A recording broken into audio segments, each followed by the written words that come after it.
Coming up on this episode of DL Weekly, Josh Jamaro chats with Josh Gad. New merchandise featuring Tomorrowland is now available. Discounted evening ticket sales paused as the new Anaheim resident ticket becomes available. Disneyland welcomes its 1 billionth guest. We talk with Matt Mason about his recent trip to Disneyland Paris and more. DL Weekly starts now. Howdy, partners! For your safety, remain seated with your hands, arms, feet, and legs inside the podcast. And be sure to watch your ears. If any of you folks are wearing hats or glasses, best remove them, because Tag and Teresa have the wildest ride in the wilderness. Hello and welcome to this episode of DL Weekly for the week of July 8th, 2026. I'm Teresa Urban. And I'm Ryan Phelps. We would like to thank everyone who supports the show. This week, we would like to give a special shout out to Devin O., Walt H., Allison B., and Lauren L. for your continued support. If you would like to help support the show and get ad-free versions of each episode, access to our supporter-only chat, plus a bunch of other really fun perks, head on over to dlweekly.net/support and become an official weekly tier. Quick program note, we are having our second meeting of our book club this weekend on the 12th on Sunday. So if you are in the book club, be sure to hop into the Discord chat so that you can get the Zoom link and come discuss your thoughts on the Ride of a Lifetime book. Now, let's get to the news. Dateline DL Weekly. Fiction becomes fact as the mysterious subcontinent reveals a legendary podcast. After 2,000 years, two hosts have been unearthed by famed archaeologist Dr. Henry Indiana Jones. Scholarly research laid the groundwork for Jones's discovery. Thus, the jungles of DL Weekly become the destination for listeners worldwide. And what a destination it is! Until next week, this is Eye on Breaking News. Josh Jamaro marked his first 100 days as Disney's CEO with a chat alongside Disney legend Josh Gad, the voice of Olaf, of course. The conversation covered Disney's future, storytelling, and the challenge of keeping a company built on magic, movies, and theme parks connected to fans around the world. This one, when you sent me this, I hadn't seen it yet. It's so fun. It's just fun. The two Joshes having a conversation, yeah. and I love seeing that Josh tomorrow is just able to have a little bit of fun, and he seems natural in that kind of role too. Yeah. I really love that Josh Gad has kind of become the official spokesperson or mascot or whatever you want to call it. Like, I just love that he's been so involved and gotten to do so many different things and share all these fun different activities that he's doing around the parks and now around the studios themselves with all of us fans on social media. Yeah, I think it's so fun. Like, what is he going to be in next? Like, right? We're going to be walking through the park one day and find him like operating a Big Thunder or something like that.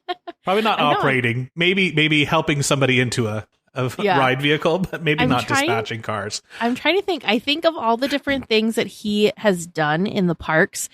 The one that I probably would have, even though, yes, I know he was in the Haunted Mansion, I think the Storybook Land journey with him would have been absolutely like just hysterical, because he was telling, giving the spiel throughout the entire attraction and not just, you get a whole, they're kind of like saying hi as people were going past sort of thing. Yeah, for sure. There are two new merchandise collections arriving at Disneyland. The Once Upon a Bag line features customizable tote bags with interchangeable straps and clip-on accessory pouches with designs including Mickey Mouse, Disney Princesses, Haunted Mansion, and Tinkerbell. A new Tomorrowland connection has also debuted, featuring retro-inspired apparel, mugs, water bottles, pins, tote bags, magnets, and Mickey ear headbands, with artwork inspired by the classic attractions like Space Mountain.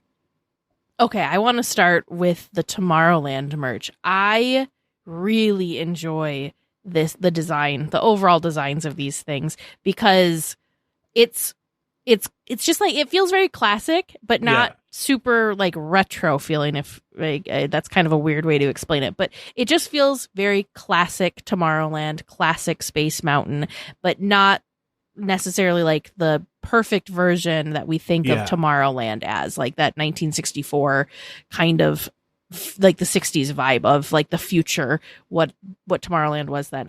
It's just so fun, and I really just really appreciate that they have been doing more ear headbands without the bows, or if they do have the bows, a lot of them are now removable. And these are a really great ear headband that any Disney fan, I'm sure, would be very excited and happy to wear.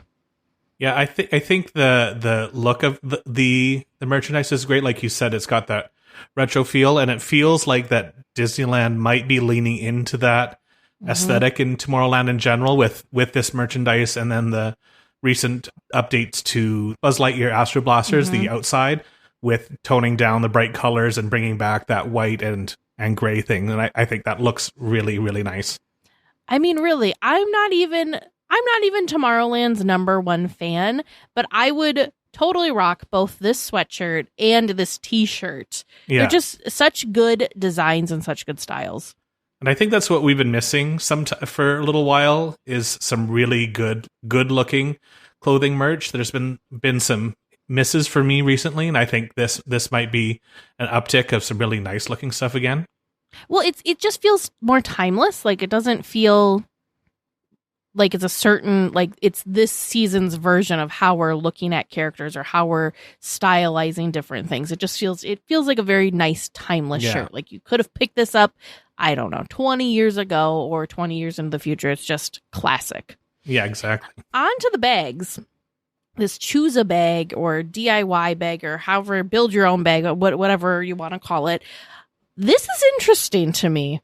I know we saw this, really the big thing that we've done with the build your own, apart from lightsabers, but for merchandise, wearable merchandise would have been the ears, which I thought made total sense, right? Buy the headband, and then you could buy the little plushes of the different characters, and you can mix and match and have all sorts of fun with it.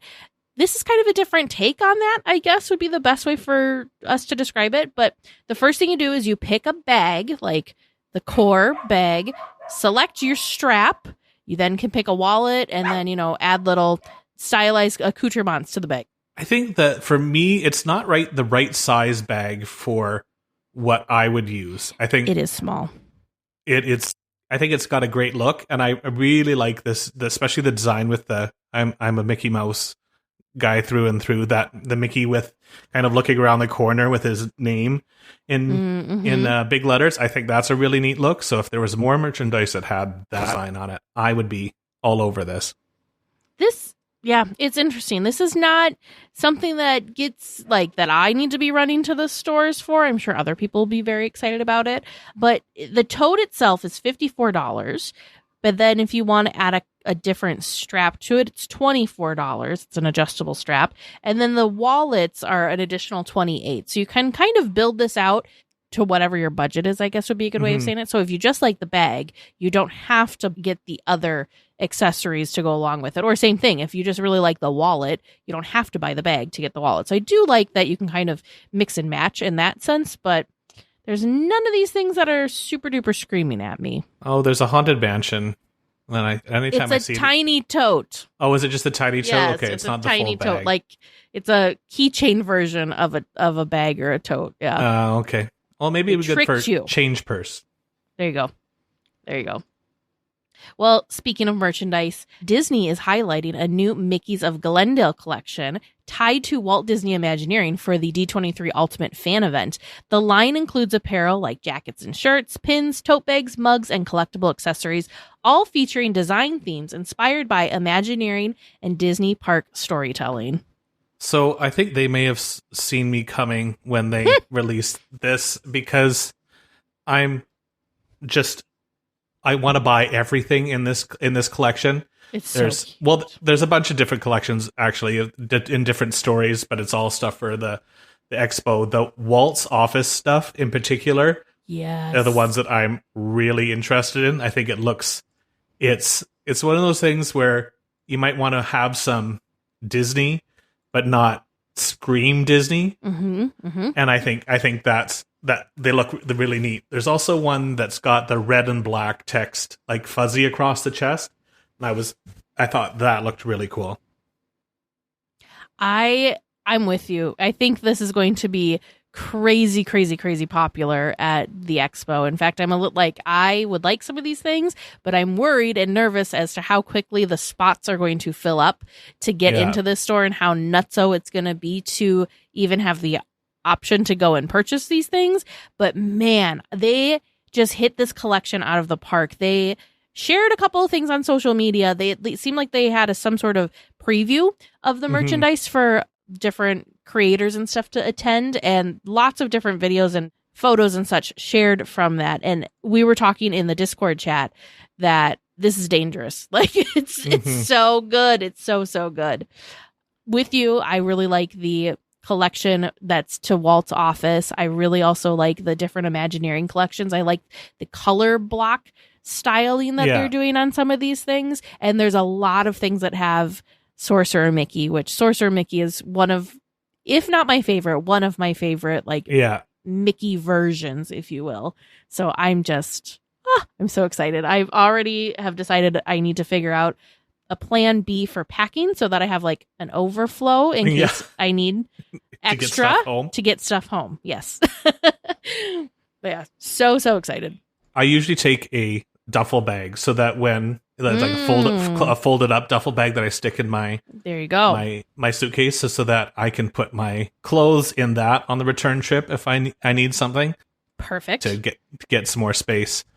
But it's also going to be interesting to see how we get into these shops at the Ultimate Fan event, because I don't know if I haven't seen any information if they're doing like they did last time, the virtual queue, but you had to sign up for like the virtual queue at like 4:00 in the morning or something like that. They had, it was like a lottery or something to get into the virtual queue. Yeah. So I remember setting my alarm for 4:00 in the morning, entering the thing, and then going back to sleep until I had to get up and walk over to the convention center. So it'll be interesting to see if they do that again or if they're just going to make us stand in a big line.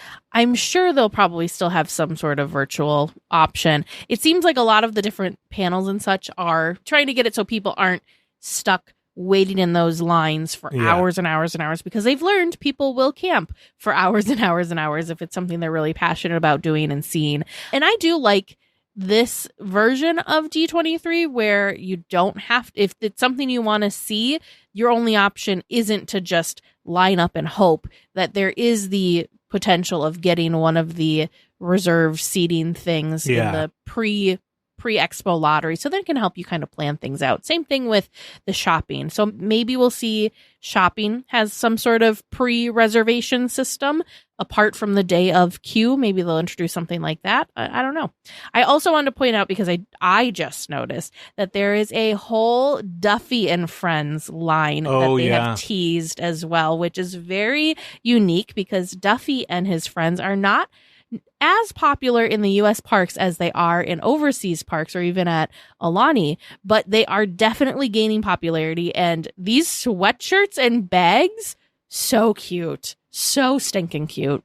These are going to be crazy popular. I think so too, because I don't remember seeing anything in the parks in the past 10 years really with these characters. Yeah. And I think it was I only remember seeing Duffy. I don't remember seeing any of Duffy's friends, and unfortunately I don't know enough about Duffy to remember his friends' names, but I've been learning because of YouTube and all of the YouTubers that I follow that have gone to the overseas park and have become more familiar with Duffy and all of his friends. Olu Mel is probably my favorite. That's the little turtle. Shelly May is Duffy's girlfriend, and then there's Stella Lou, who's a little ballerina bunny.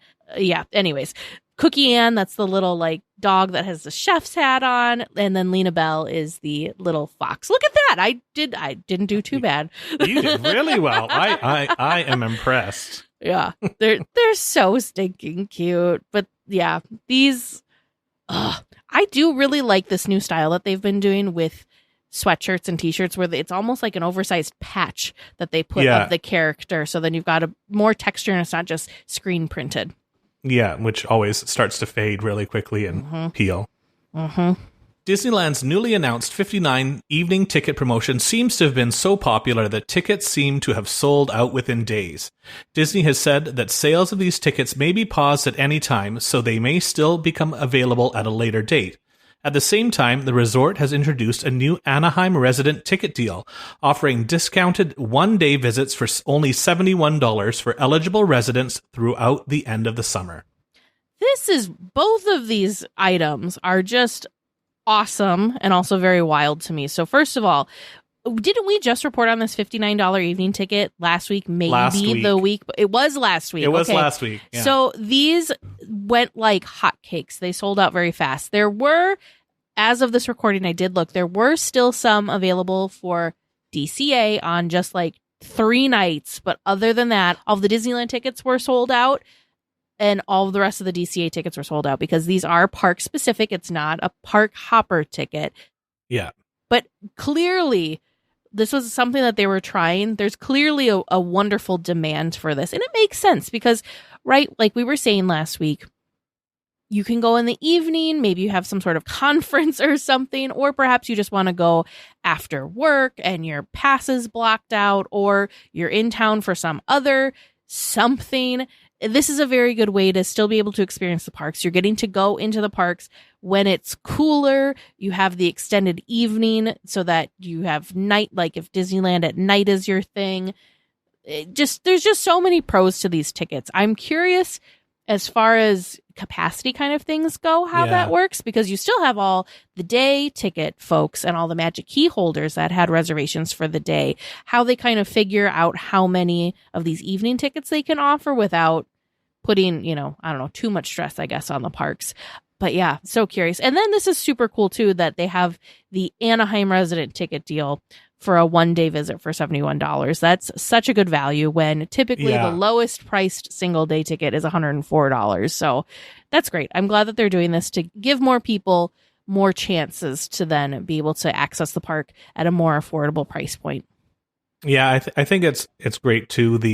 Especially the $59 one. It seems like it may have just been a test, and we'll see if it comes back, because it seems like it also could be something that if they notice that park attendance is low during a certain period of time, it's not like something they have to do a lot of structure building for. They could just all of a sudden say, oh, we've got $59 tickets for these weeks only, and boost a bit of evening sales.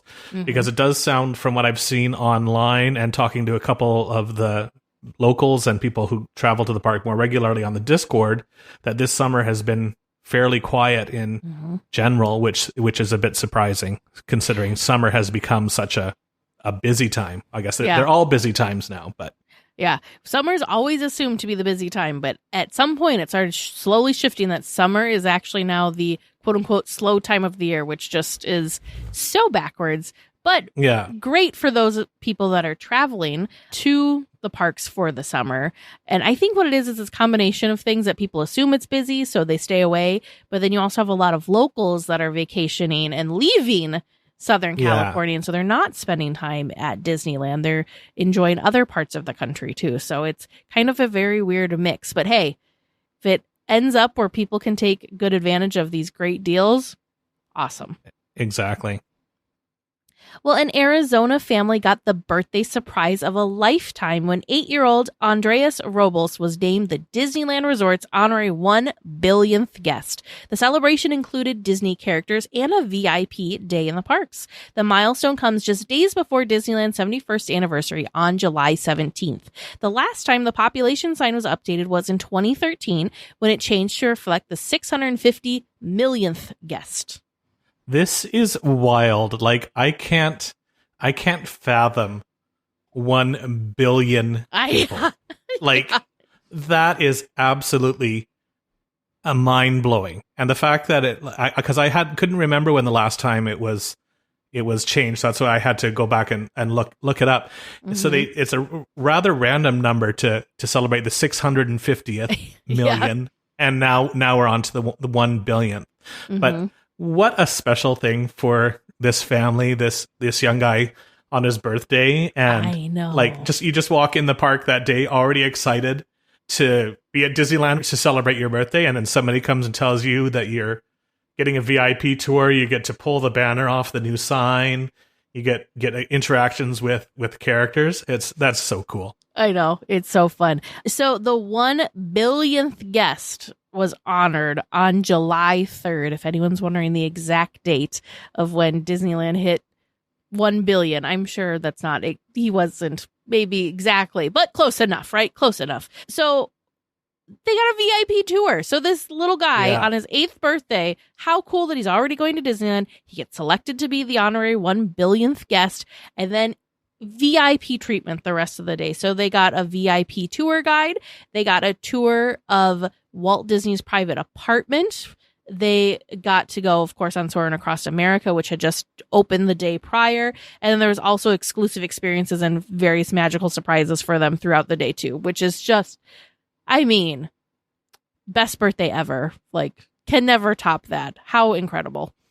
And I think it's just something fun that Disney can do for their guests, because it's not like it costs them a ton to do something like this. It just makes that one special moment, well, I guess probably a whole day of special moments for this one family, but that they're thinking of this, and this family got to enjoy such a cool experience. And it's not like it was something where when they were doing all the, like, they had the Dream Machine and all sorts of different giveaways and people kind of knew that these different experiences were possibilities. This was just like, had to have felt so random for this family.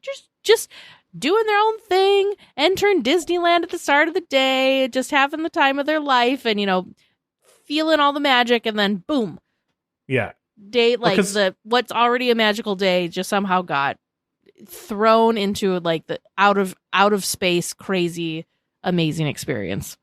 Yeah, because the Disney is always like making magic for people here and there, and I've been lucky enough to have that happen when I was with my nephew once, but it's something small but still meaningful. And then something like this, like just a huge shock, I'm sure, for this family.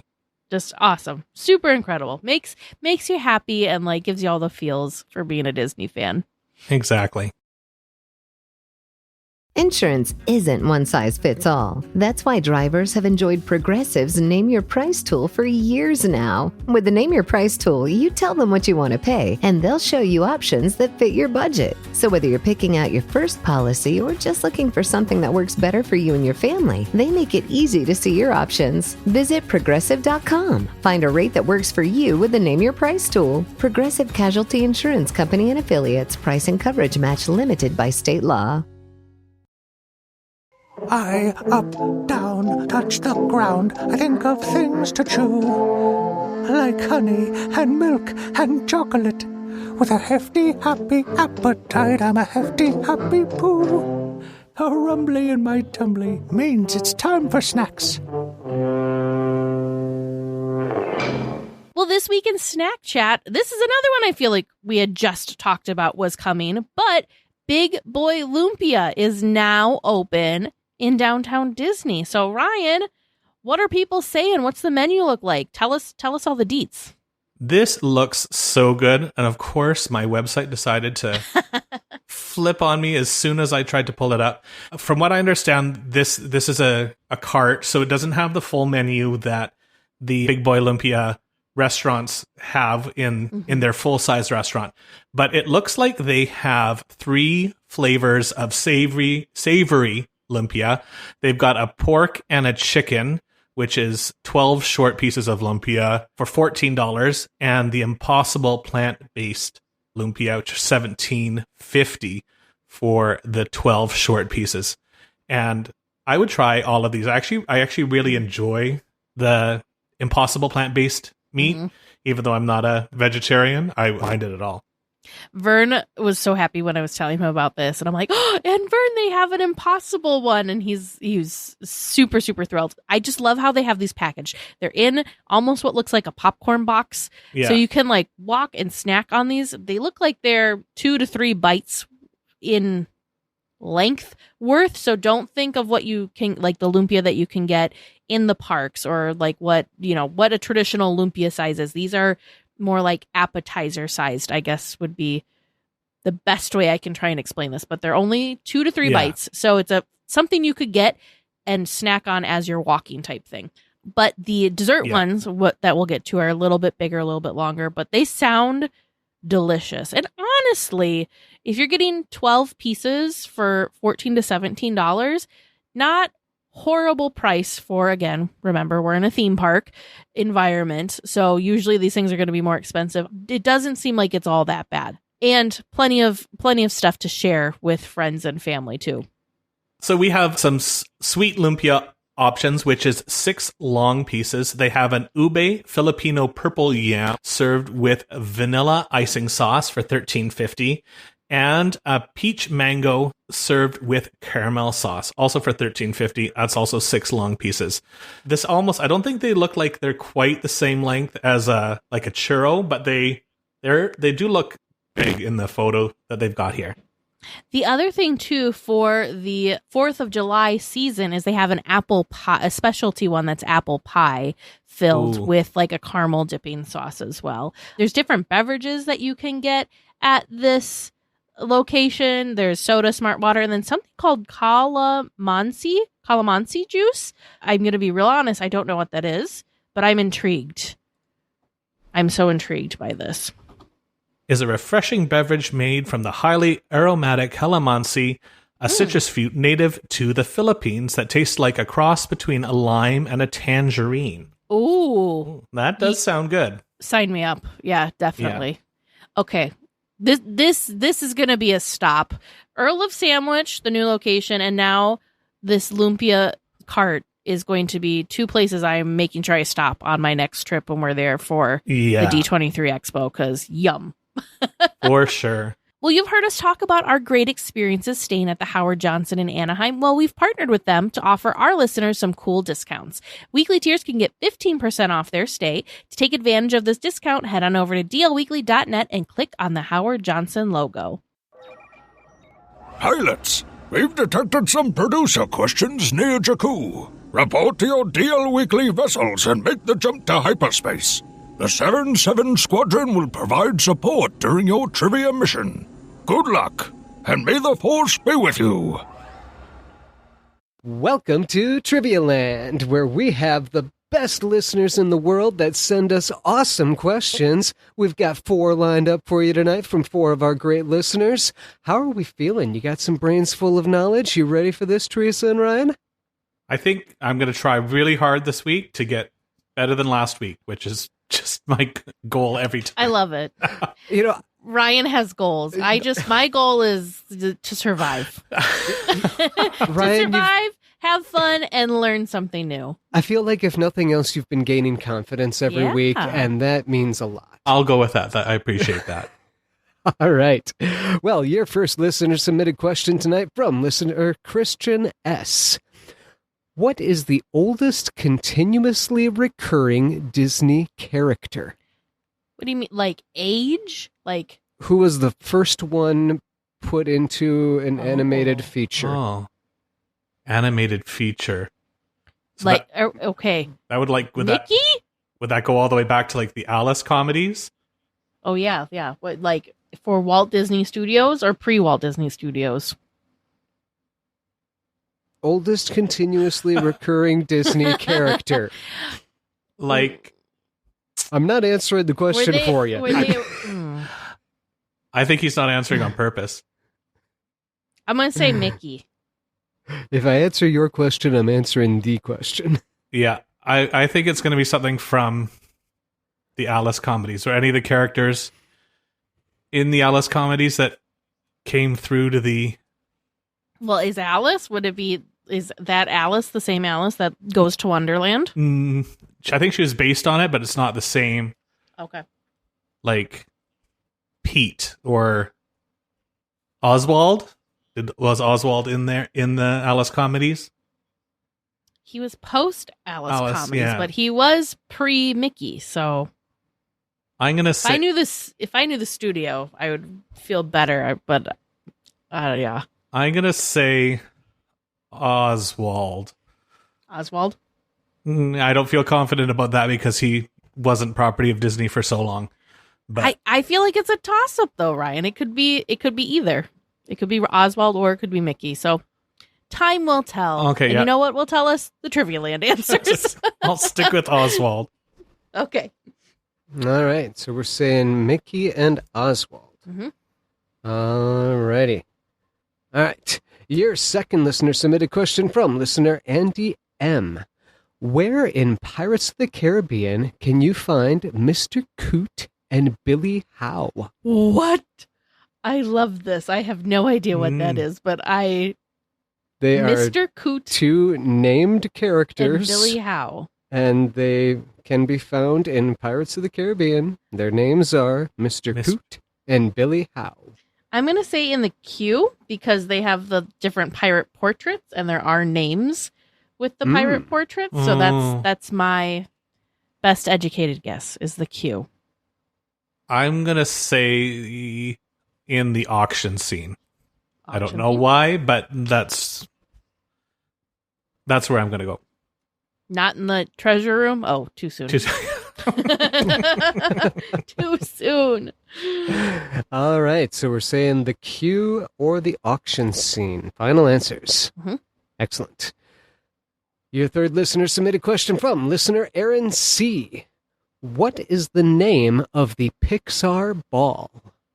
Oh, no. Oh. It's the Luxo lamp. Lamp, and is it just I've always just called it the Pixar ball.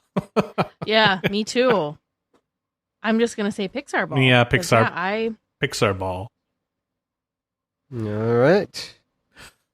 Not a very original name if that is the name, but Pixar ball. I thought you said this wasn't that bad of a night. These are not give me's, that's for sure.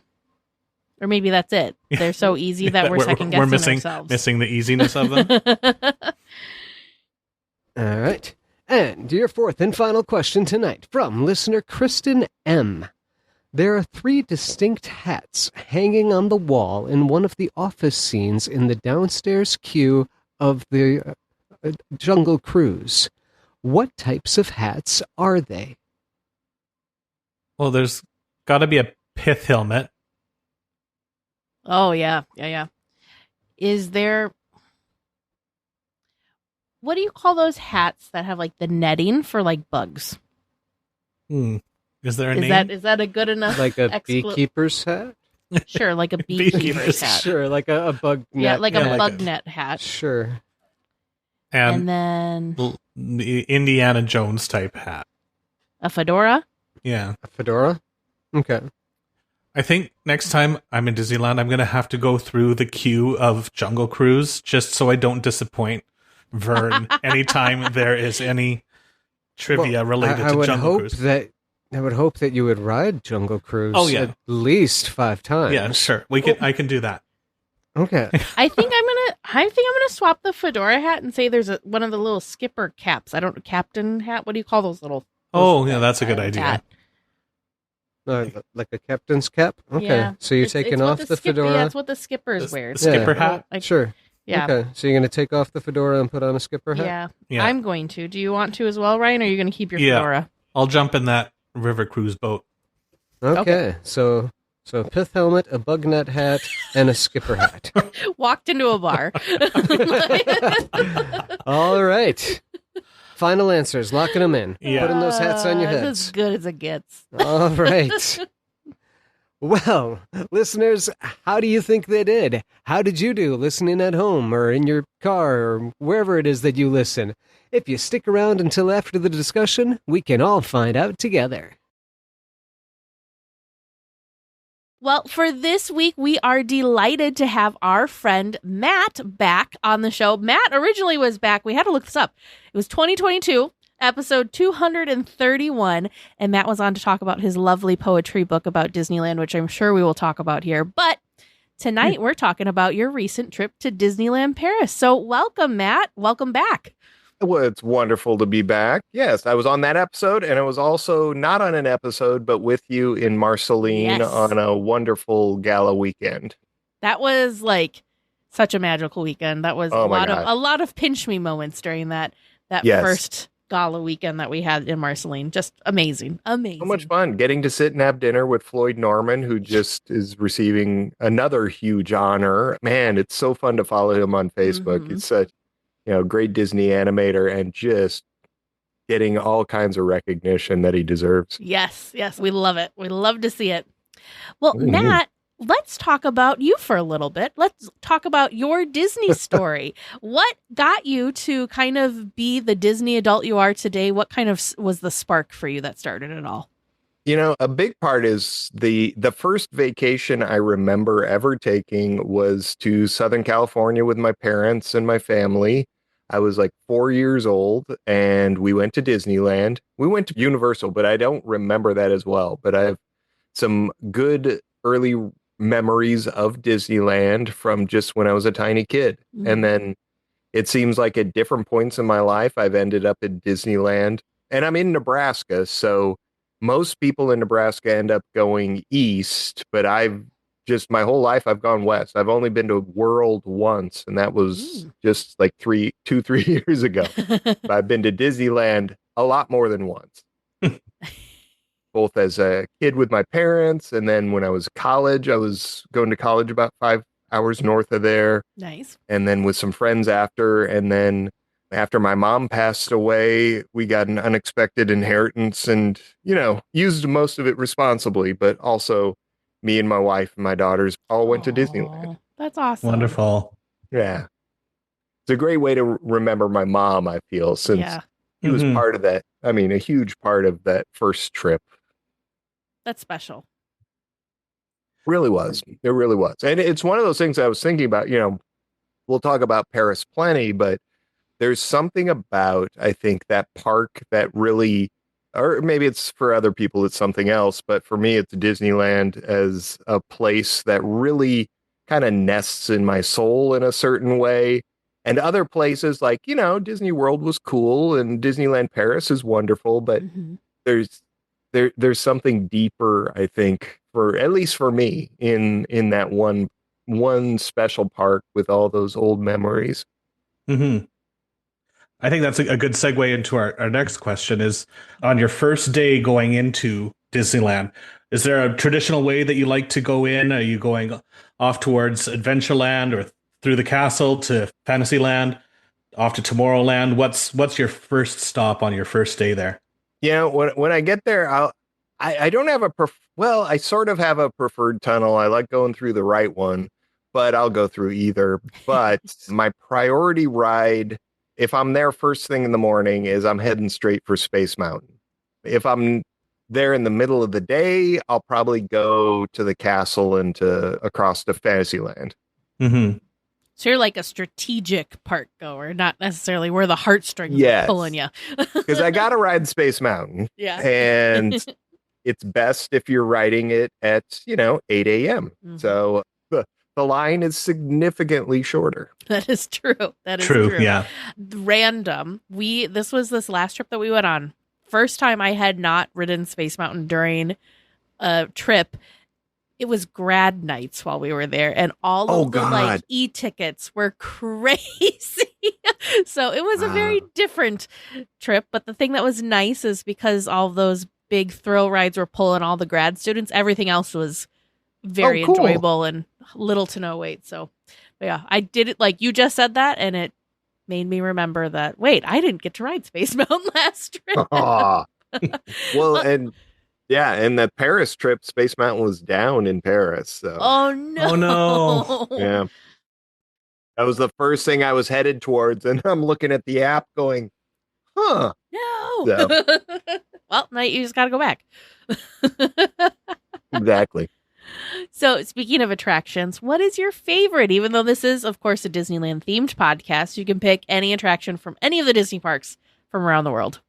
It's gonna be Space Mountain at Disneyland. Yeah. That's my absolute favorite. And then there's about 30 second places. So how do you feel about when they do the overlays? Are you like a classic Space Mountain, or do you like the overlays? I prefer the classic. I prefer the surf guitar version, the Dick Dale soundtrack one. That's fun. I occasionally like just blasting that in my car on the stereo. But, I've got nothing against the other ones. Hyperspace Mountain is fun. It's kind of a cool, different thing. And I've never done Ghost Galaxy, but I would love to. So it was interesting. I would imagine. I mean, I don't watch ride-throughs of rides I haven't done because I always want to be surprised. Sure. So I haven't actually seen it, but I've heard descriptions and it really makes no sense to me. So I want to ride it. And it's been a long time since they've brought it back, I think. Yeah. Because I've not ridden it either. I'd like to because see I've it, been but it's out been there years. in recent years. It seems like for one reason or another, I end up out there around the Halloween season, and they've never had it when I've been out there. So I did get to experience it, and that experience will forever be burned in my memory. It is a core memory. The young 4-year-old that I took on it I think she just is now 18. So it's been a minute since I did it, but I remember like hyping her up in the line, like, you've got this. It's just a roller coaster through space, and there's stars and there's planets and whatever. And she and I sat next to each other, and because it's Disneyland, right? Like, it's not going to be a scary overlay, surely. So we're on it, and this like fiery skull is chasing us. That's like the ghost galaxy thing. And it's like a projection thing, and it's chasing us all around. So I'm intentionally pointing like the opposite way, like, oh, what's over here? So we're like, again, it's Space Mountain, so it's a roller coaster. So I'm trying to like but the end of the ride photo, if I find it, I will have to send it to you guys. The look on her face, she's just like shocked. What just happened? Awesome. And mind you, this girl's favorite attraction was Tower of Terror that trip. So she was a brave little one, but that she was just, which I don't blame her. I wasn't expecting that either. Wow. But yeah. All right. Yeah. Anyways, back to like other fun topics. Tell us about Paris. First of all, what made you and the family decide to go check out that beautiful, beautiful version of Disneyland? You know, it was kind of a tack on. My wife and I have always wanted to go to Scotland. We're both mostly Scottish. And ever since we got married, we've always wanted to go. And so finally we're going, but then we're there. Let's spend a week in Scotland, a week in Paris. So we did the Scotland, had a magical time, and then headed to Paris. And during that time, me and one of my daughters were going to go spend a couple nights at Disneyland Paris and ride rides and stuff, because this daughter is my Disney buddy. We've gone to Disneyland a few times, just the two of us, just due to weird different circumstances. So that's awesome. How old is she? She's 18 now, so she's going to college, and she got accepted into a place called Soka University of America, which is 30 minutes south of Disneyland. Oh, Disneyland had nothing to do. Okay. What's that? Was that intentional? She has always been fascinated by Japanese language. She started teaching herself Japanese 10 years ago. Wow. And spent a year through a Rotary Youth Exchange in Japan. And she really wanted to go to college there, but then we found this university, which has a sister college in Japan. It was founded by a Japanese group, and we visited, and she decided she loved it. So amazing. Tokyo's probably next on the list then. It's a good chance. Yes, I would not be shocked. And lots of side trips to visit your daughter, and while you're there, I need to make sure she's okay. Yeah. I love that. So, Matt, what were some of the things going into Paris that you were looking forward to the most, or you're like most anticipated? I mean, I've been to Paris before. I love it, and neither my wife nor the one daughter who could come. We had a second daughter with us in Scotland, but she had to come back. She just graduated college, so she's got a summer job, so she missed Paris. But wanted to see the Eiffel Tower and just go to the museums and just do different things, but also spend a couple days at Disneyland Paris. So, did you go into Disneyland Paris like having an idea, or were you like going in completely blind and just wanting to let the magic unfold in front of you? A little bit of both. Because, they've got they just did all these changes to it. So I knew there was a new Frozen Land. I knew there was a whole new area. I've been listening to a few Disneyland Paris podcasts to get prepped.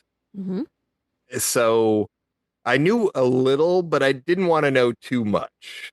I didn't want to watch any ride throughs. Just wanted to kind of listen to some podcasts and not stress it too much. I've been to Disneyland Paris before. I was there 5 years ago with the daughter who couldn't come on this trip.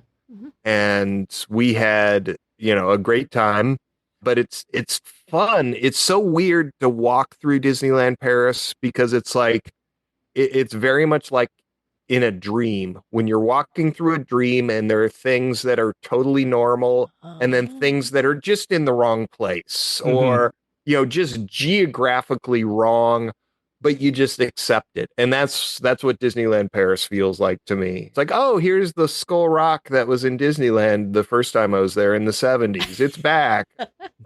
Here's the pirate ship that was there, though they're not selling tuna this time. It's just like, it's fun because you're walking down paths because you think, oh, this is the way to the ride I'm going to. And then you realize, no, it's not. You're not even close.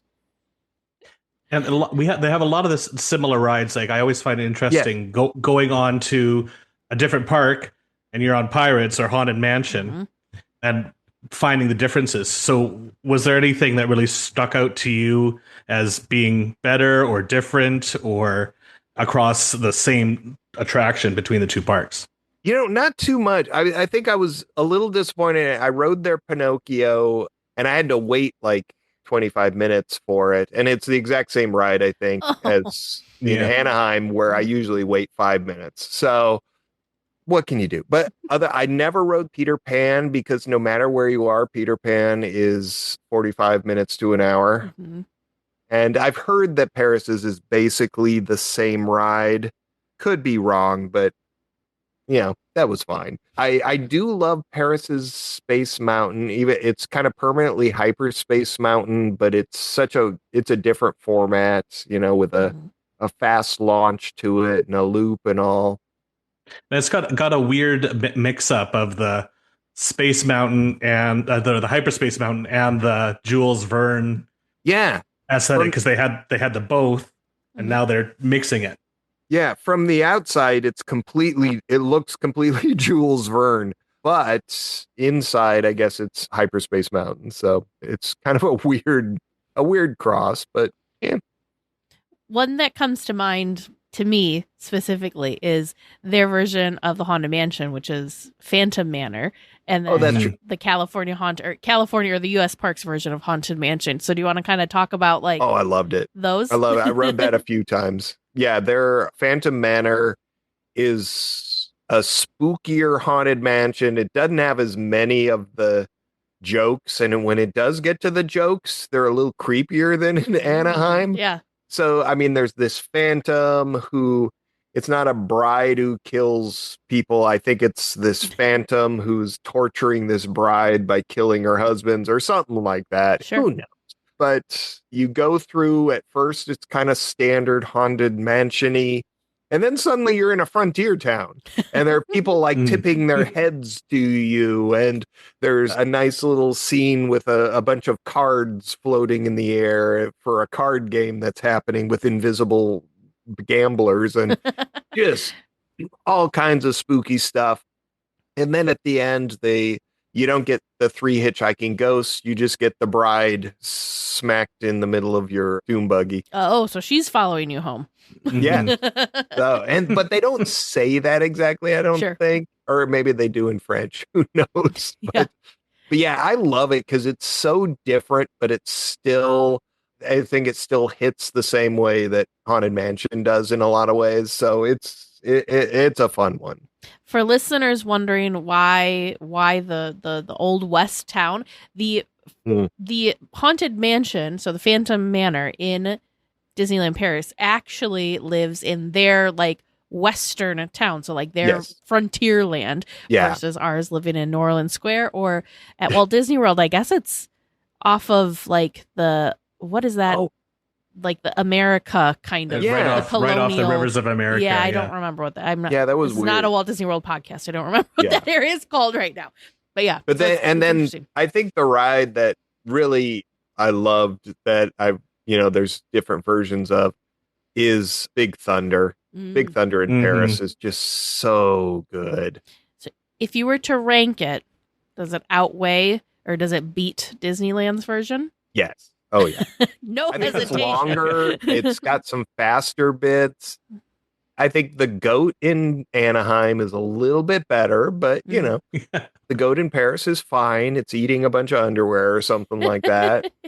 But it's just so it's fun because it's on its own island, so you have to go on a tunnel under it, and it is a fast shoot under the water to get to the island, and then you're shooting all around. You get great views of the park, which you do at Disneyland too, but I think it's a little longer, a little bit bigger, and you know, all Big Thunders are wonderful, but this one is probably my favorite. Yeah, because I think for anybody that doesn't know, the island is where in our park Tom Sawyer Island is. So they don't have the Tom Sawyer Island, so you get right out into that center part where there's no obstructions for your view of things when you're on there. Yeah, it's pretty fantastic. I'm excited to go to Paris one day because I just can't wrap my head around what it's like to be on the riverbank, like looking at what should be Tom Sawyer Island, but to see like roller coasters zipping around instead. Well, it's sort of, I mean, it's a lot, like I say about it being in a dream state, you know, it's kind of normal there. And then the part where the Skull Rock and the pirate ship is kind of, for me, I associate that more with Tom Sawyer Island, even though it's not as much in the middle of the lagoon like that. But it's, you know, there are bridges across. You don't take the little rafts over or anything. But yeah, there's different parts. But again, it's all wrong and it's all right. So that's wonderful. So you talked in the beginning about how you've been, this was not your first trip to Paris. You've been before, and some major changes happened in the more recent years, not specifically to the Disneyland Paris park, but the Studios park. Yes, they changed the name, and it's a generic name that I can never remember. Adventure World or something? Yeah, that's right. Because for a while there, I thought it was Adventureland, which is a theme park in Des Moines, like 2 hours away from me. But yeah, it's like Disney Adventure World, and they added a whole Frozen Land and a new Tangled ride, and they're working on a bunch of other things. There's a Lion King area, which looks really interesting. And they've added more stuff, I think, to their Marvel area since I was there before. And actually, this is the third time I've been there. I was there in 1993 when a friend of mine, a good friend, won a trip from her bank. Because I think in 1993, Disneyland Paris was going in the wrong direction. And so I think they were trying to build interest by having people give away trips. And we benefited. Yeah, I was going to say, it worked for you. Yes. It's changed significantly since then, but yeah, definitely in the last 5 years, just the changes to the second park are pretty big, though. I was really looking forward to it. And then it's tough though, because since they're building rides and lands like an Up ride and then the Lion King land on the walkway out to the Frozen Land, it's a long walk. It's a really long walk to one ride, the Tangled ride, which is basically the teacups, and then the Frozen Ever After ride, which is a good ride, but it's constantly, 70-minute wait. So it's kind of like, I'm going to walk 10 minutes and take a couple photos, and then what am I going to do? But it's very cool, but it's tough because what I found is Disneyland Paris, I'm used to Disneyland where the space is used so well because they have to. Mm-hmm. Whereas in Disneyland Paris after my first night there, found like there was a weird rash on my leg, and it's like, oh no. And I Googled the symptoms, and the first thing that comes up is there is a thing called Disney rash, which I'd never heard of before. What? But it is apparently Disney World is responsible for it. That's not the scientific name, but that's what people call it, is when you walk so much more than you're used to in a certain kind of heat or whatever, you can get this rash, which is, nothing harmful. It goes away. But I've never gotten that in Anaheim, but here in Disneyland Paris, because I had to walk so much more than I normally do at a park day, suffering health consequences. I had never even heard of this No. before. Like, this is news to me.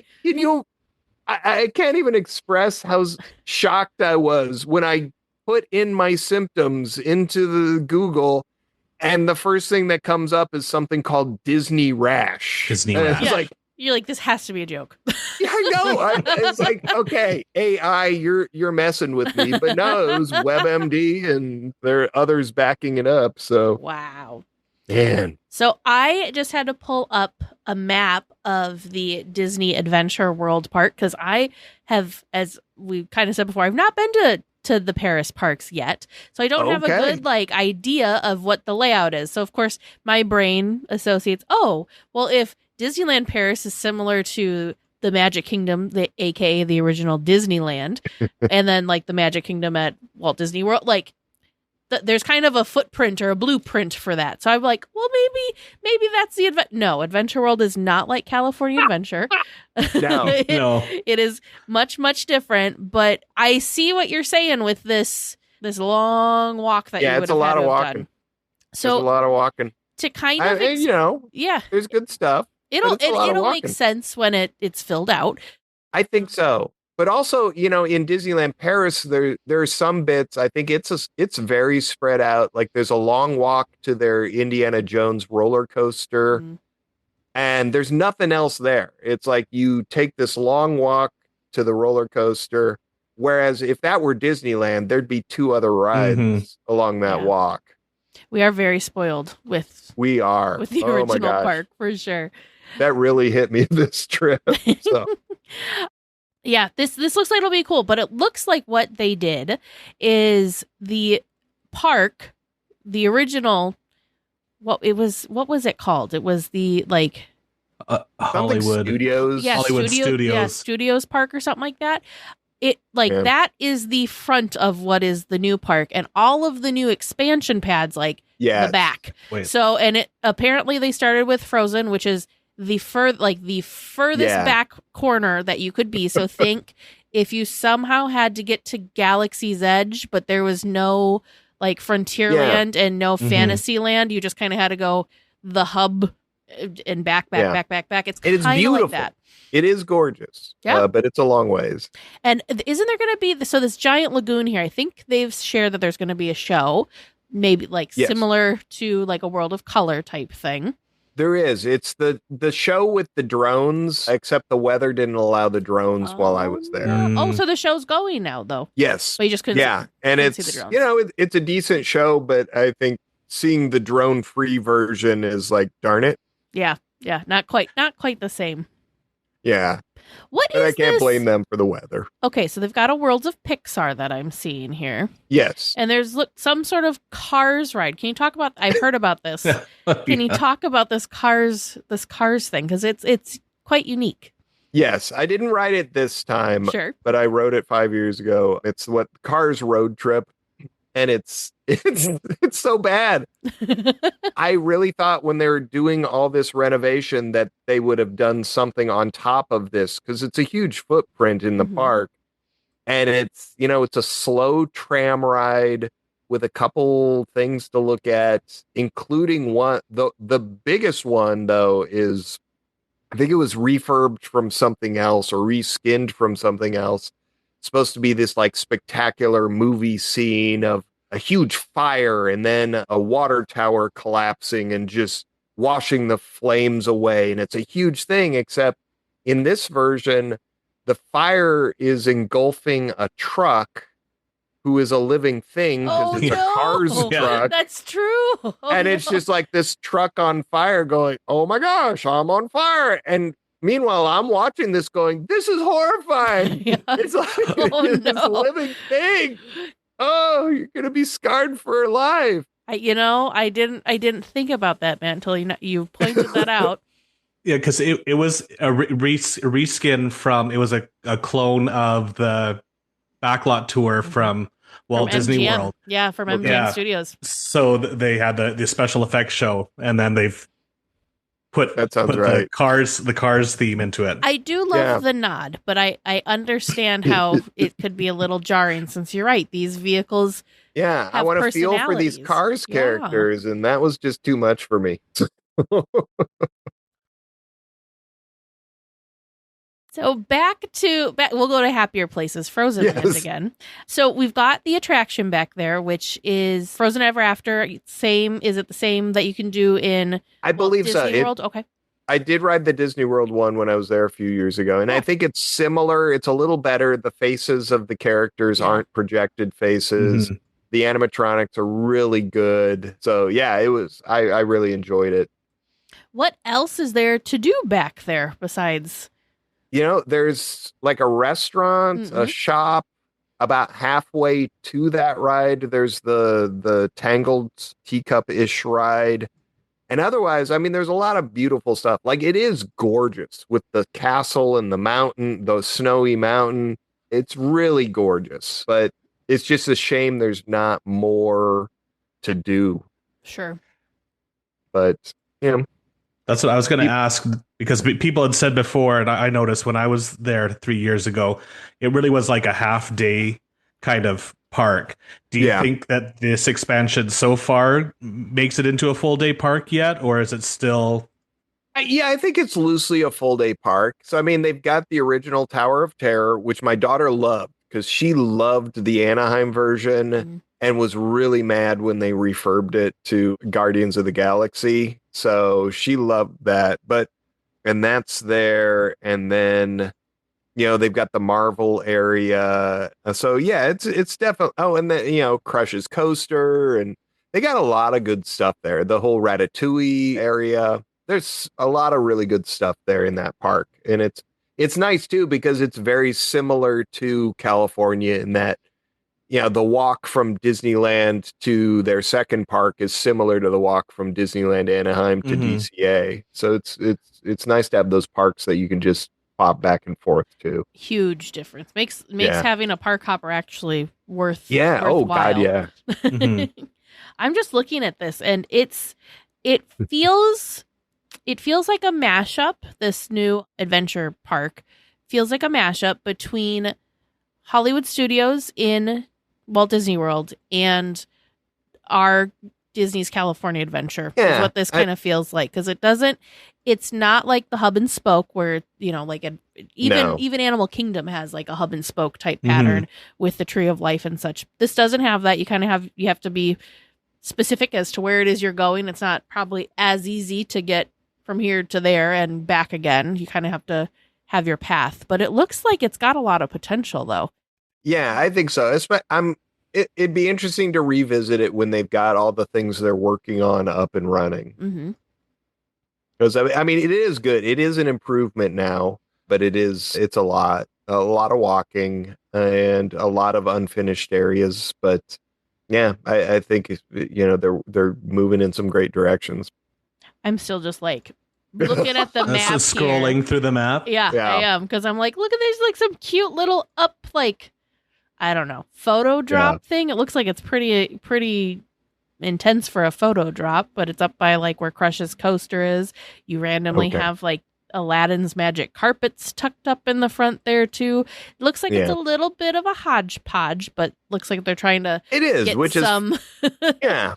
I'm good with the hodgepodge. You're good with that. Fantasyland in Anaheim is a bunch of different things there, and different movies. It's not all one, so I'm totally good with that as long as it's good attractions, which that's what Disney's going to do. So yeah, for sure. And it was fun too. I got to eat. I was warned not to eat the churros, so even though that was a focus of the book I wrote, I did not eat the churros. No, not even for science.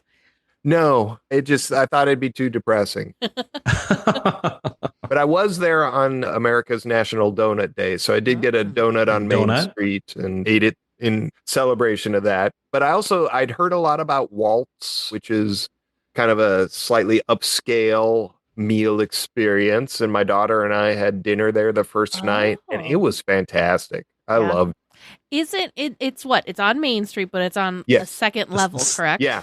Kind so of you get a great view of the park, and the parade came through while we were eating. Wow. It was nice. And yeah, it's like a 3-course meal, and all of it was very good. So that was fun. And the atmosphere in there is really nice too. And we also ate at the Agrabah Cafe, which is basically walking into the movie Aladdin and having a really good buffet. So it was, yeah, those are the two that I think were most recommended from what I saw. So Oh, yeah. those two, and the Ratatouille restaurant, or Chez Remy, which I ate at last time 5 years ago with my other daughter. So I feel like I've hit the three main ones that Big I want ones. to do now. Yeah. What about the quick service? Did you find any gems in that, or? There's a place called Toad Hall that I've been fascinated to go into. I love They it. were remodeling it 5 years ago. And this time, every time I went to Toad Hall, they were closed. So sadly, I have not eaten there. So I mostly ended up actually eating in their Disney Village because I'm kind of a sucker for Earl of Sandwich. So had a couple meals there. My daughter wanted to try Rainforest Cafe, and so we ate there, and that was a trip. They seated us right next to an elephant, which is always a plus. But otherwise, I just got some snacks and things at Disneyland Paris, and nothing really stuck out to me. They've got crepes, which are good, but you can get those kind of anywhere. Same thing anywhere in Paris. Mm-hmm. Mm-hmm. They've got what a different podcaster from dedicated to DLP podcast described them as soggy, rancid churros. Oh, no. Oh, no. So, I did not try them. You're like, well, with that description, no thanks. Yeah. But I had a couple cookies and they were kind of disappointing. I'm, for the most part, I love like a good Matterhorn macaroon or the big Mickey chocolate chip cookies in Anaheim. So I was hoping to find something like that, but I didn't. But I didn't try a ton. So it's probably there. I just missed it. I am okay. So I'm clicking around on now the like Disneyland Paris map to like look at all the different things. Pirates there. Is there Pirates similar? Is it unique? It's almost. It's the same pieces that make up the Disneyland one, but it's reversed, kind of like Disney World. Sure. I mean, they're in French, and the ending's more abrupt with Jack Sparrow sitting on a pile of treasure at the end. But you start with the living pirates, and then there's a good transition to the skeleton pirates. So it's a little bit different, but a lot the same. Oh, it looks like they have like a Storybook Land type thing back there too. What about Small World? What's the difference with their Small World versus ours? I don't know what it is, except there's a little bit more of the song in French, but it struck me as pretty similar. But I don't have Anaheim's Small World all that well memorized, but it was fun. I really enjoyed it. Well, you bring up the language there, so. How was your French, or how was the navigating a park in another language? Very easy. They cater very, very strongly to English language because I think they especially get a lot of visitors from England. So my French is awful. I can say, je voudrais un churro. And you didn't even use that. But I did not say a thing like that. So I can ask for basic things. I can say thank you. But anytime I needed something, someone spoke English. Or I would try to say something in French, in my limited French, and they would respond in English. So, it's a very welcoming place for English language speakers. Though it's kind of interesting. They've got a ride in their Avengers area that I guess is based on, it's a reskin of Rock and Roller Coaster. It's like Avengers Assemble ride, which I fell in love with because Space Mountain was closed, and this is basically the same as their Space Mountain. But they've got a pre-show where Iron Man is speaking French and Ms. Marvel is speaking English, and they're just having a conversation. And if you only speak one language, like pretty much me, it's like I have no idea what Iron Man was saying, but then Ms. Marvel would sum it up probably. Yeah, I think what they said is basically she'd say, "Well, what you're saying is," and then he says in French the same thing. Basically, what you're saying is, so that they're giving it to the French speakers as well. So I thought that was really ingenious, kind of way to deal with the two characters. Yeah. I thought so too. It was nice, but unfortunately, it's tough to ride. Like I keep hearing now about the Muppet roller coaster, and it's like, oh, this is cool, but it would be cooler with Muppets. For sure. I know we're not talking Walt Disney World, but yeah, that looks pretty amazing. Yes, like that seemed like the perfect way to re-theme and just like refresh an existing roller coaster without, I mean, it's still got, it's still the Rockin' roller coaster, but it's just featuring the Muppets, and it's still got a lot of good nods. So that one looks cool. And I'm just such a huge Muppet fan that I would take anything Muppets. Give me Snow White Muppets, White's Muppet Adventure. Are there any Muppets in Disneyland Paris, or are they Muppetless? I think they're Muppetless. If there are Muppets there, I overlooked them somehow, but I don't think there are. Maybe the Muppets aren't big in France. I mean, that's Disneyland, right? We really don't have much Muppet representation in Disneyland. No. Sadly, no. We should. We definitely should. Speaking of, that's funny that you joked about Muppet Snow White, because that was one of the attractions I was clicking on. How cool is the exterior of that attraction? Oh, I don't know, because they're refurbing it. Oh, it looks cool. The exterior looks cool. Like, compared to what we're used to, it looks like, I don't know, like a castle cottage thing. And then this is very cool. If anybody has any spare time and they want to go down the Disneyland Paris rabbit hole, you can go to DisneylandParis.com and you can click around on the map like I've been doing. But the coolest part is when you click on these attractions, there's galleries. So there's stills to kind of give you an idea of what's going on in the attraction without, giving too much away. So I was looking at this, and they still have like, one of the pictures is that they have the scary tree forest still on there. So it must still be like the scary version of it. But I was just, the exterior is quite beautiful. Yeah, they're redoing it, so I'm not sure what they're doing, and they've got the entire outside covered. Oh, no, so you really couldn't see it. And they've got part of the front of the castle, just the very lowest part covered, too. But you can still get to the dragon, and, the dragon is the best. That's the first thing I did and the last thing I did. So it was to go see Terry Hardin's dragon. I was enamored with the idea of the dragon, and then the fact that we have now been able to meet and have Terry on the show is just like even more incredible to me. And I really think Disneyland, I know it's dangerous, but they should risk the foundations of the castle and just dig a hole. They need get us a dragon. Just build a little cave next to the rehire Terry and get it done. Speaking of the castle, I think before we wrap up, let's talk about nighttime spectaculars that you may have seen while you were at Paris. So I did see the supposed to have a drone show over in Adventure World, and it was good, but I think the drones definitely would have added a lot. There was fire, there was fireworks, there were drones in the water doing little light things, but it was cool, and projections on the water, so it was cool. And then I also saw the fireworks show in Disneyland Park, and it was wonderful. It was a really good fireworks show, great projections on the castle. So, I thought that one especially was fun. And the other one probably just as good when you get to see the drones with it. For the fireworks show, did they have the drones, or did they only have fireworks and projections? I've heard that I believe they used to have the drones in Disneyland Park, but they do not anymore. It's just fireworks. They shifted them over to the other park. Yeah. Darn it.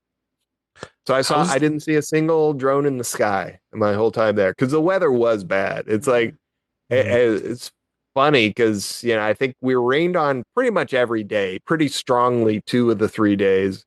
And then I'm trying to think of the last time I've had a raindrop fall on me at Disneyland, and I don't know when that would have been. It's like, how does that city stay green? Because it never rains there, but it's just lush and gorgeous, former orange orchards everywhere. It's just Disney magic. I was just going to ask how the viewing area at the adventure park is. Like, we're all used to sitting on Main Street and watching the fireworks. Did they put any thought into the viewer for this new show over there? I think so. I think there's some sections for watching it, but it's basically like World of Fire. It's like you don't need any special place because it's in the lake, in the giant lake that in the new part. So you can get anywhere around that circle. Like half an hour before the show, I saw that the time for the Frozen Ever After ride was 5 minutes. So I ran out and did that and came out 5 minutes before the show was supposed to start, found a good place, watched it. So yeah. Nice. So yeah, the viewing's easy. Yeah, World of Color, I feel you kind of have to be on the one side of it. Yeah. You can see the fountains and everything from the back. Yeah. Is it kind of similar to this, or do they have the missed projection screens kind of more of a 360? I think it's pretty circular. That's cool. That's smart. I think I was on the opposite side of the paid seating area, and I thought, you see it just fine. Oh, okay. So That's good to know. I thought it was pretty good. Maybe it's much better over there, and I just don't know, but I was satisfied.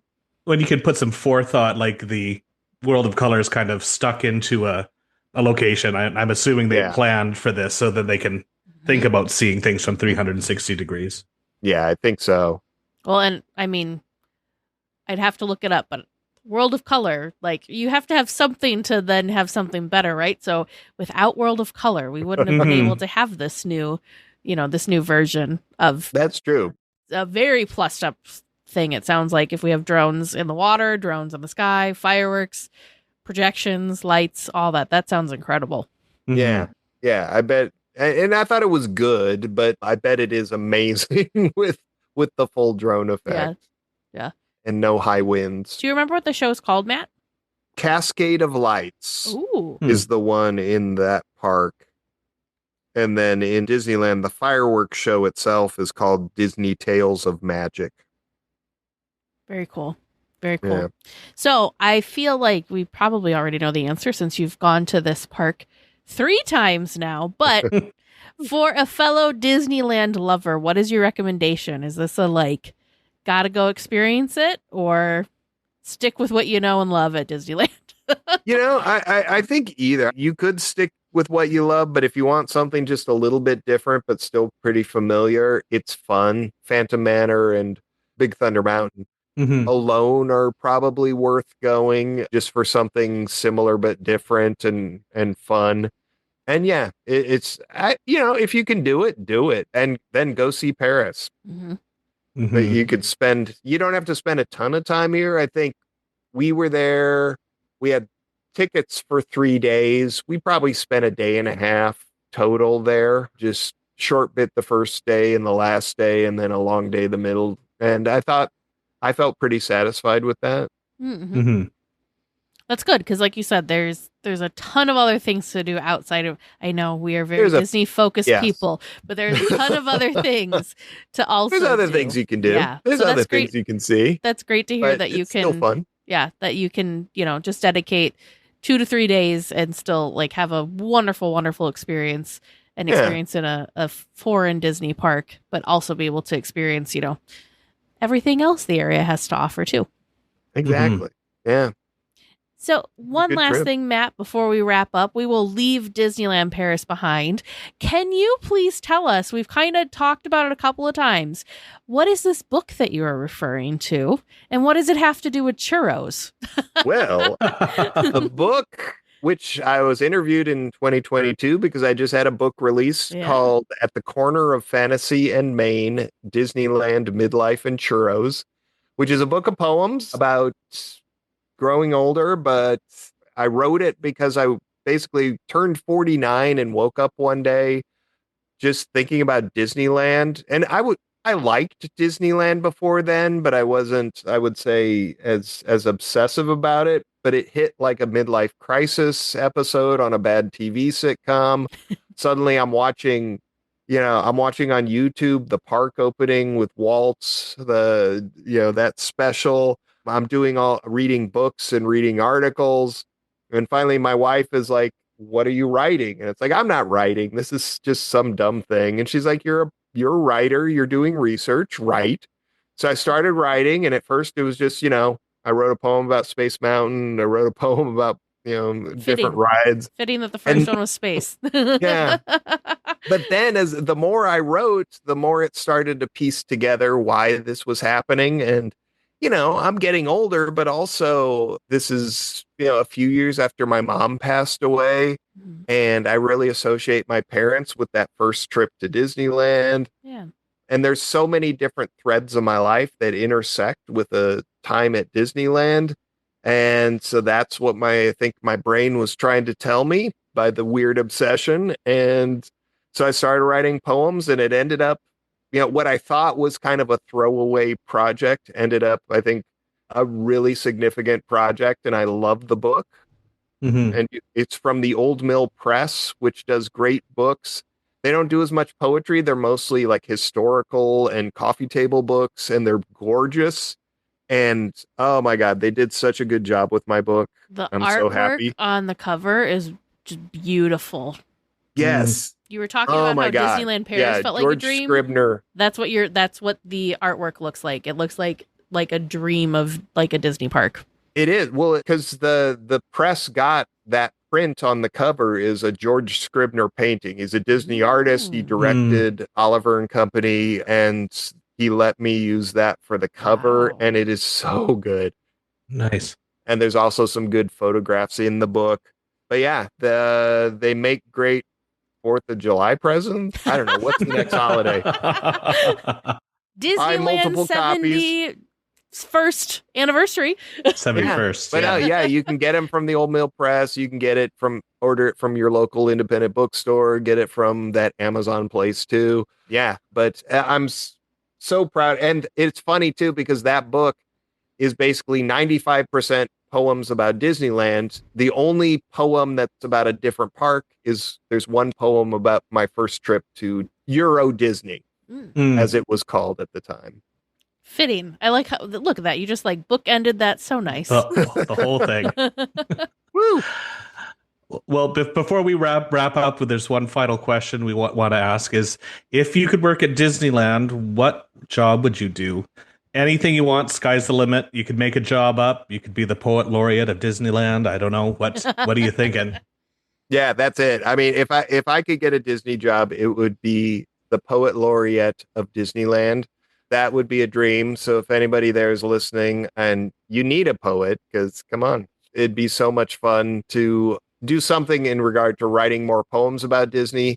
I've been on record the past couple months that I am trying to perfect the churro poem, and I've written a number of churro poems. So Disney could help, and I could help them with some fine poems about Disneyland as their poet laureate. So there you go. Vote for Matt. That's fantastic. Vote for me. Call Matt today, Disney. That's awesome. Okay, you can track me down. So what's would you be writing poems like for Disney, or does that mean you're on like Main Street, kind of like a person that would write poems for guests as they're coming? I think it would be, I'm not as good at quick poems because I don't consider myself a great writer, but I do consider myself a great editor. So the first drafts are usually trash, but then they get better. It's got to start somewhere. Yeah, but I just so when I was writing the book originally, the biggest part, I had an annual pass for 2018, and that's where so many of the poems happened because I had a lot of Southwest Air miles. I had an annual pass. I was ready to go.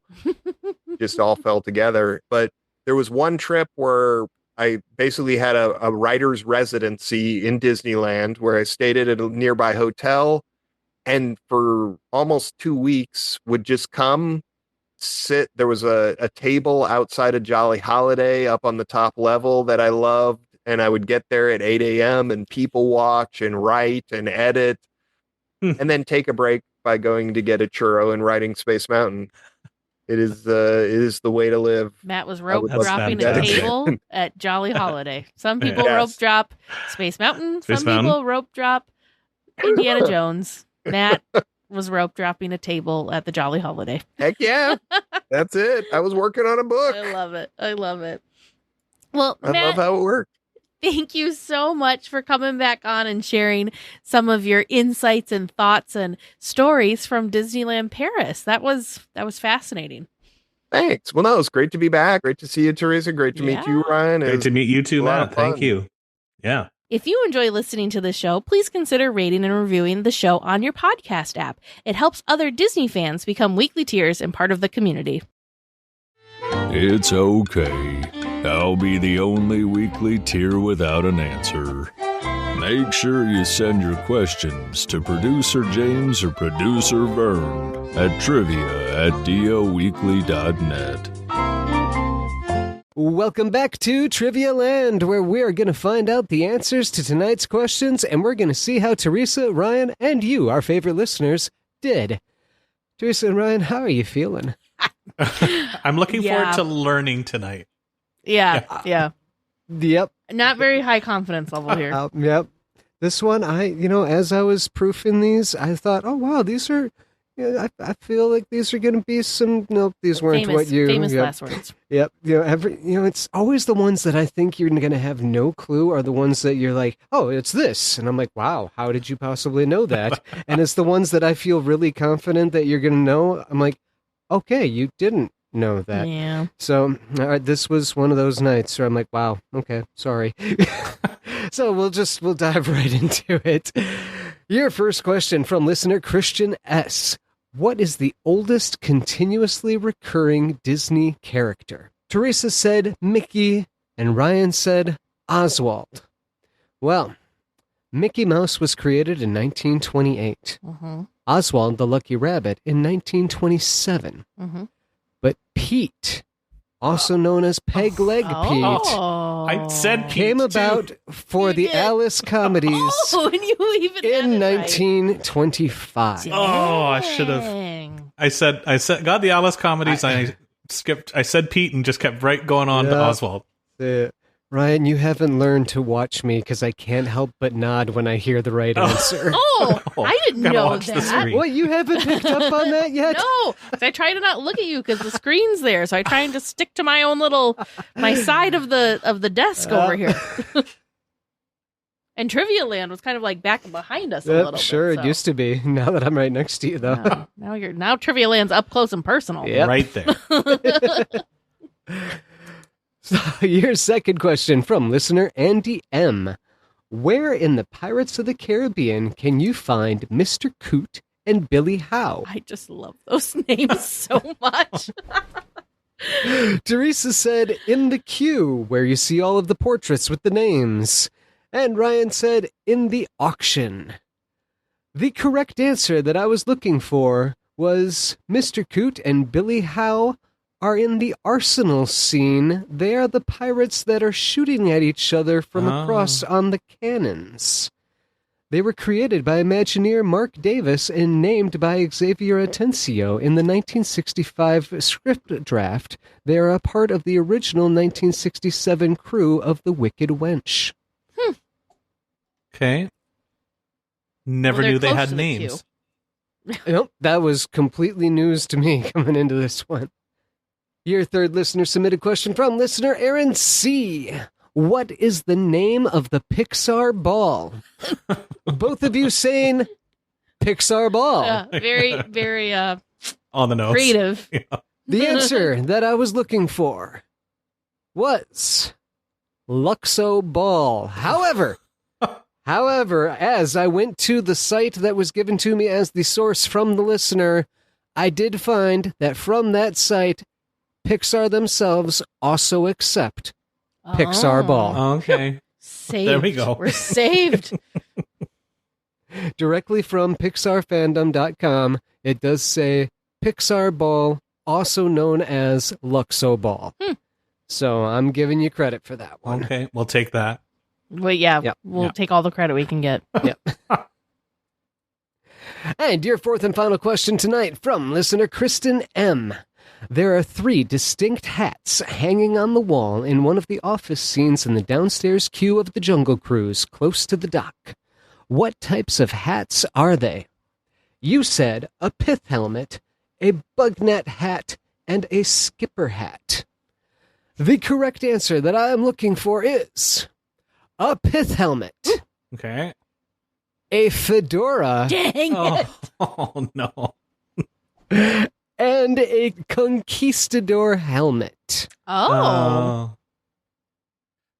Talked ourselves out of the Fedora. The fedora. Do you know yeah. why? Because the skipper hats are all being worn, and apparently somebody else took the bug protection, so those Yeah. are just in use. Yep. That's what that is, right?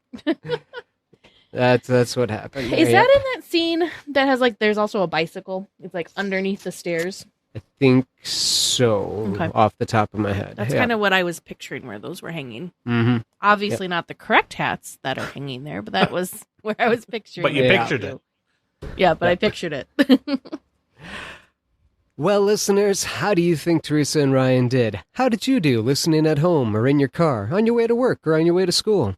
If you've got that perfect question that's going to really stump them next time and you'd like to hear it live on the air, please feel free to send that in to us at dlweekly.net/trivia. Well, we will be back next week with more Disneyland news and information.